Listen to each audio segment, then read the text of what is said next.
Robert in Victoria, Canada writes to me and he says, "Thanks, Paul, for all your videos." My pleasure, sir. Should speakers be pulled in from the sidewalls? I know from your videos that you should pull your speakers away from the front wall, the wall behind the speakers. But my question is, should you also pull your speakers into the center of the room?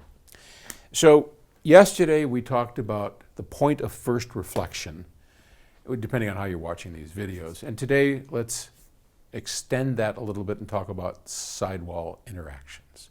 So what does that mean? So our sidewalls are the walls on the side. Hey, there you go. See you tomorrow.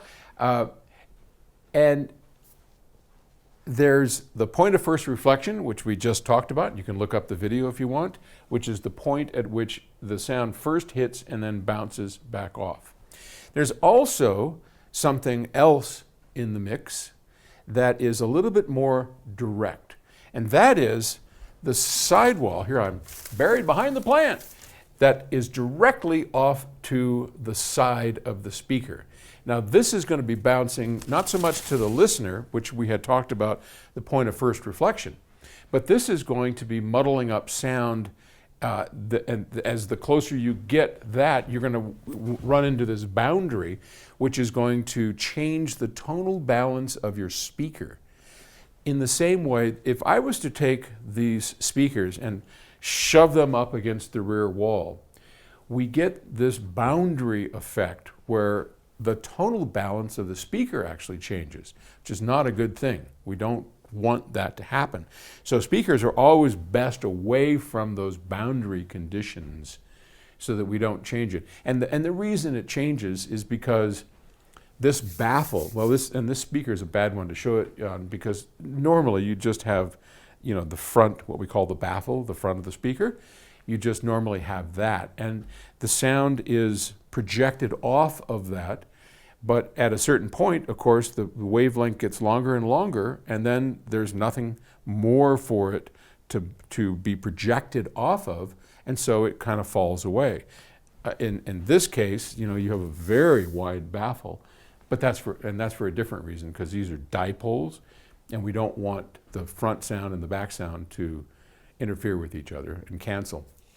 But imagine that these were standard speakers. Well, we don't want them any too close to the boundary condition, because you have the front baffle, which creates the tonal balance the speaker designer wanted.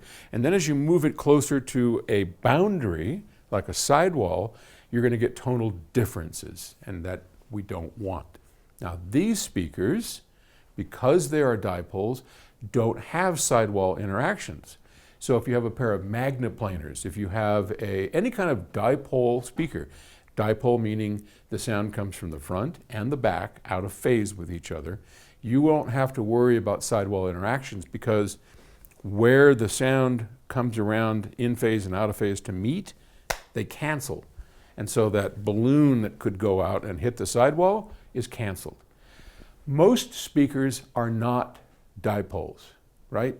So if we were to, let's just imagine for a moment, we're going to take this. This is the woofer grill. So let's just imagine that this is a speaker, just your standard old speaker. Well, the closer we get it over here to the sidewall, the more tonal balance problem we're going to have. So yes, you want to get that away from the sidewall as best you can without mucking up the sound for you. So that depends a lot on the size of your room and how your setup is going to work. And setup, we can talk about it in a different video, because obviously you don't want them close to the sidewalls, but you obviously don't want them too close to each other. And that's a problem too with how close you sit, but we'll go over all that later. Anyway, that's sidewall. They are important to stay away from unless you have a dipole. Okay? Thanks for the question. Talk to you tomorrow.